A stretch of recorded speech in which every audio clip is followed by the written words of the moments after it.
গরম দিনের গরম বাতাস মাথা করে ঝিমঝিম, ঠান্ডা হবে শরীর। এবার খেলে আমের আইসক্রিম। এই গরমে যদি পাঁপড় ভাজা না হতে চাও তাহলে নাতিকে এক্ষুনি বলো, নাতিরে বাগানের আম গাছ থেকে মিষ্টি দেখে কয়টা পাকা আম পেড়ে নিয়ে আয় তো। দোকানদার, আমের একটা নেসলে মিল্কমেইটের ডাব্বা আর একটি আমুল মিল্ক ক্রিমের ডাব্বা দাও। ভালোটা দেবে কিন্তু। ঠিক আছে, দিচ্ছি। বন্ধুরা, আমার নাতি আম পাড়তে গেছে আর আমার ছেলে দোকানে গেছে বাজার করতে।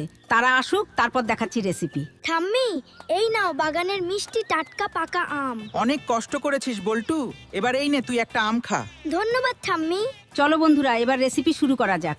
এবার আমটি ছুরি দিয়ে কেটে ডিজাইন করে ছোট্ট ছোট্ট আমের টুকরো বের করে একটা পাত্রে তুলে রাখবে।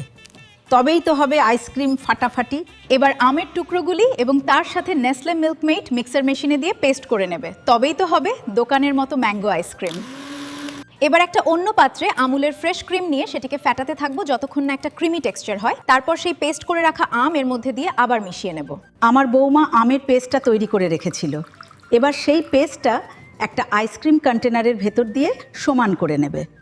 এবার আইসক্রিমটি সুন্দর দেখানোর জন্য এর ওপরে কিছু ড্রাই ফ্রুট আর আমের কুচি দিয়ে ফ্রিজের ভেতরে 8 ঘন্টার জন্য রেখে দিতে হবে।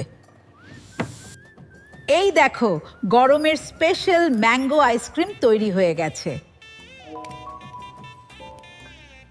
ওই বল্টু, ওই বল্টু, বাড়ির ভিতরে যে আইসক্রিম তৈরি হয়ে গেছে, খাবি চল।